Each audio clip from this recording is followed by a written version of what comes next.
I love happy accidents, don't you?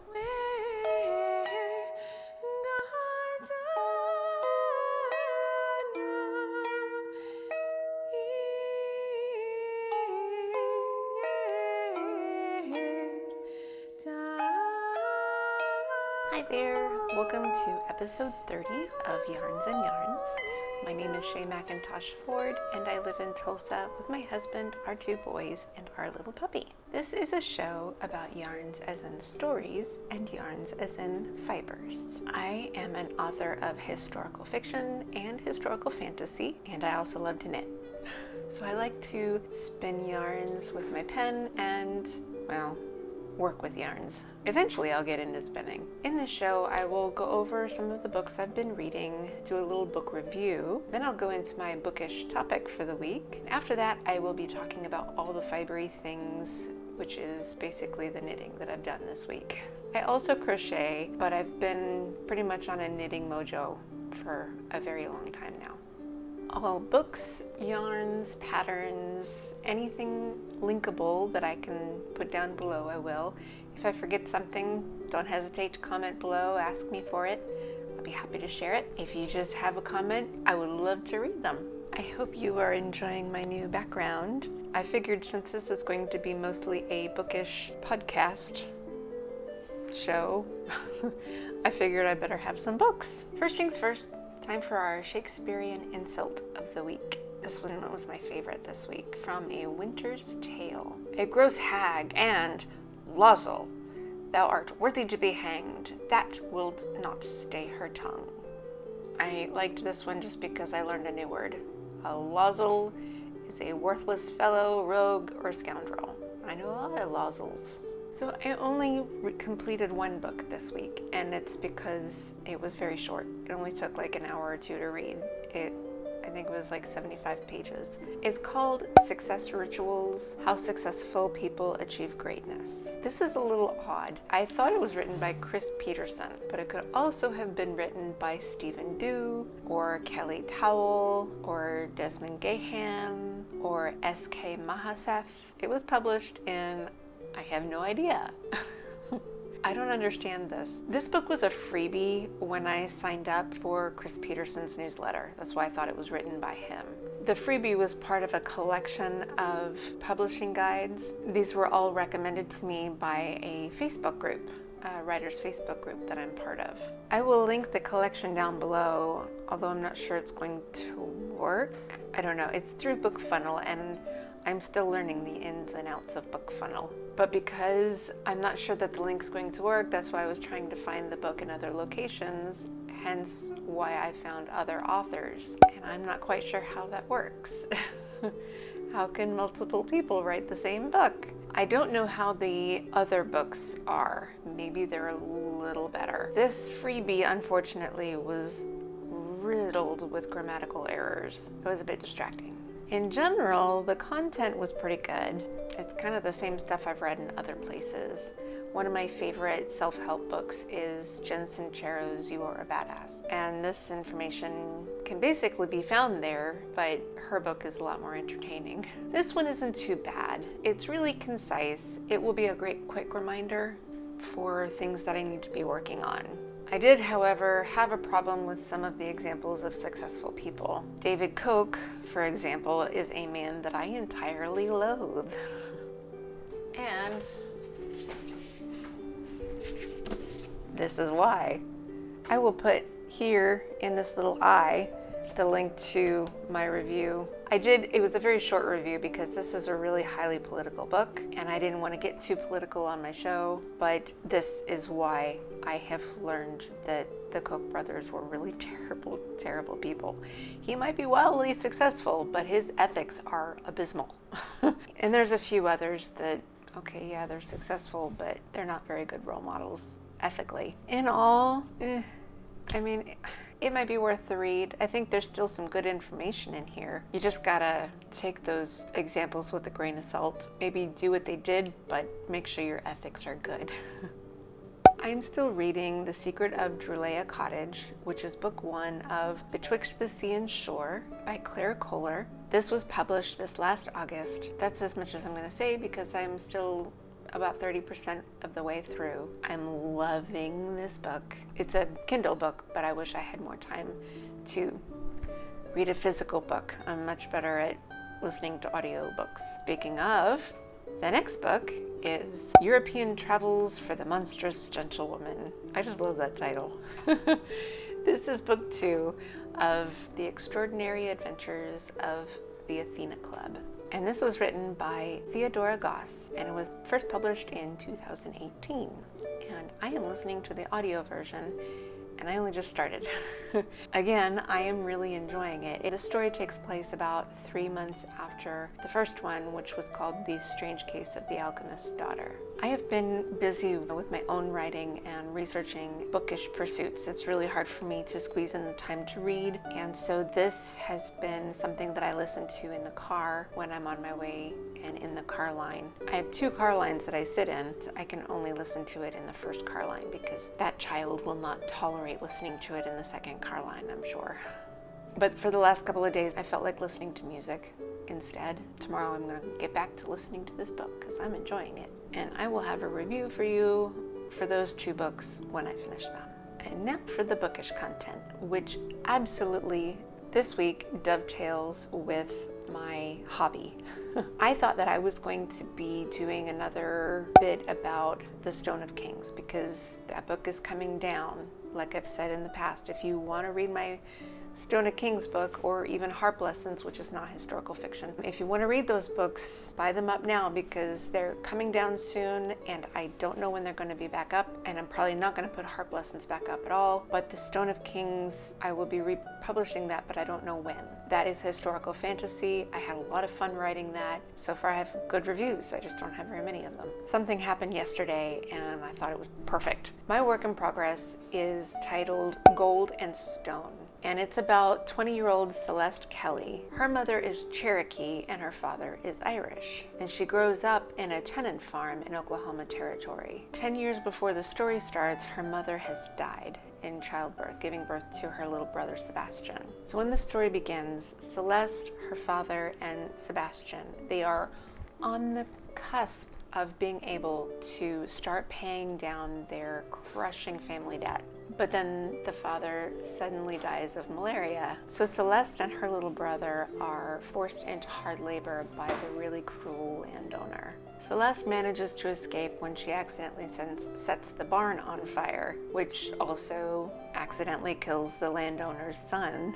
So now she's wanted for barn burning and murder. And while she's on the run, she finds herself guided by one of the Cherokee Moon-Eyed people. And this little person is named Ripple. The Moon-Eyed people of Cherokee mythology are similar to Irish leprechauns. They are a very small race of Cherokee, and they have white skin and hair and are nocturnal. Ripple is being tasked with helping Celeste because she deflected a curse not knowing that it would kill Celeste's dad. The task that she's helping her with is to free Sebastian, the little brother, from that forced child labor. But now since Celeste is wanted for murder, she is on the run, and she is easily recognized by her very golden yellow eyes. So she travels at night, which is perfect for Ripple being nocturnal, and she learns some survival skills along the way. And the reason why this dovetails with my hobby is because yesterday I dyed up this yarn. So I'm gonna go with this light so you can see the colors a little better. When I was thinking of a name for this yarn, I realized that it reflects my story. So these golden spots, they represent Celeste's eyes. So these are Celeste's eyes, and then here you can see that's not a gold spot, that's a white spot. I ended up with these white spots, and it might be better to see, you can see it better in the center of the cake. But there are several white patches that represents Ripple's white skin. When she travels, sometimes when in the moonlight, she looks like a little traveling stone.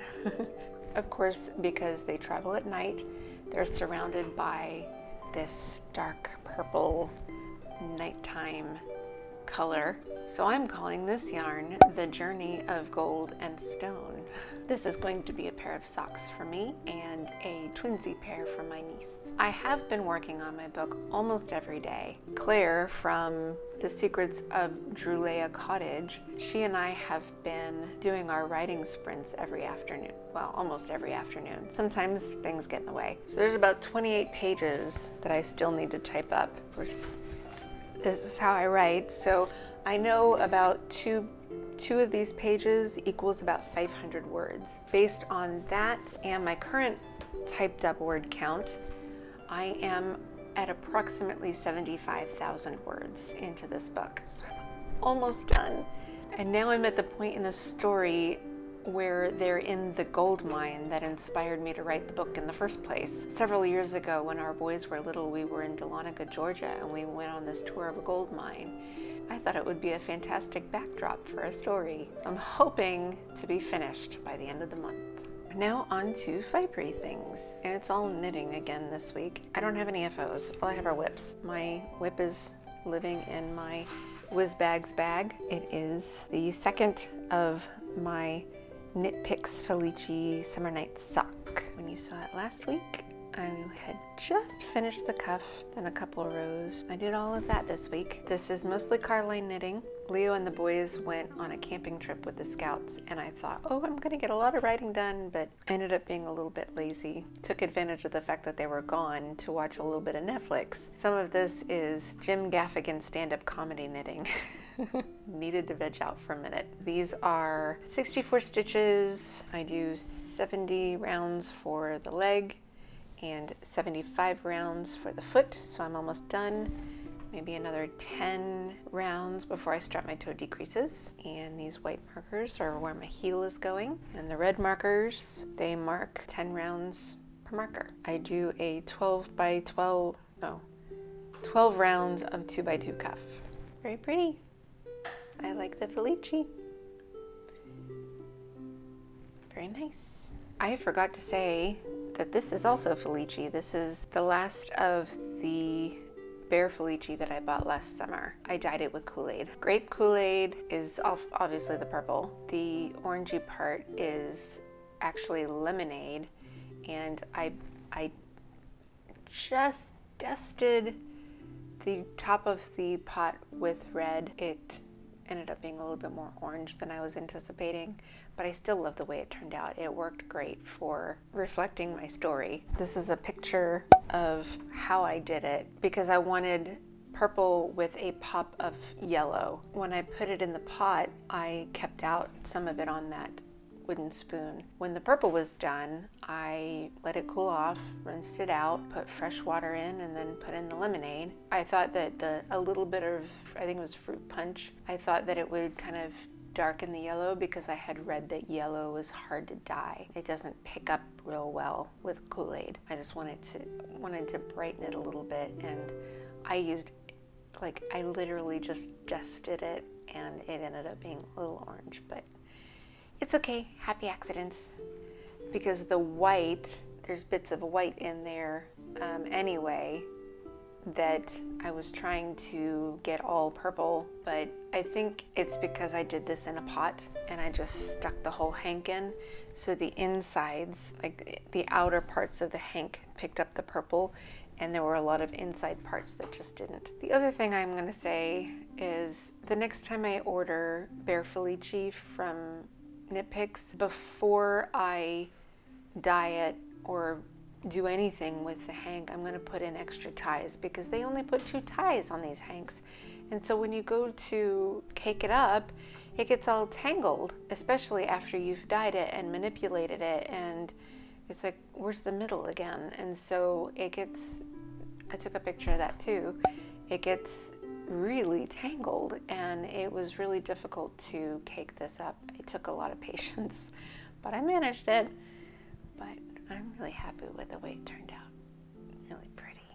So my last whip is the same as last week. I feel like I'm showing you the same things every week. It is 2 squares on my blanket. So yesterday was Scrappy Sunday, so I did this square and this one. And at first I was a little worried that this was going to be too close to this as far as the blue goes, but they are 2 different yarns and they're different enough. Same with these 2. These are 2 different yarns, completely different. This is a much better yarn than this. This blue is the mani-pedi yarn that they don't make anymore, and it was the one where I cut out all the cool colors. This is that Australian yarn that I just did not like. It's not fun knitting, but it adds a different square to my blanket. It's that Queensland Perth. I'm almost done with the row. I only need 3 more squares. I think I'm gonna go ahead and try to work on those 3 squares in the next couple of days, because even though today is like 70 degrees out, we're supposed to get snow on Wednesday. Today's Monday. We're supposed to get snow on Wednesday. I thought it would be fun to finish those 3 squares so I could make a scarf out of this. I still need to, this is that Franken square that I still need to weave in the ends on, so I'll make sure to do that too. But I thought it would be fun to make a scarf out of what I've got of my blanket. So when I'm finished with this as a blanket, I might just make a scarf out of squares and then, you know, make a stole out of squares too, because I'm always bringing a stole with me to church services because it's freezing in that building. It'd be fun to have a scrappy stole. And that's all I had for this week. I hope you get to read all the books, write all the words, and work with all the fibers. Thank you so much for watching. If you have any comments or questions, please don't hesitate to put those down below. And also don't forget to like and subscribe. And I will see you next week. Bye. First things first, time for our Shakespearean armadillo. I did, however, have a problem with some of being successful. And I'll put up, and I will put in, I can't point. Everything was backwards.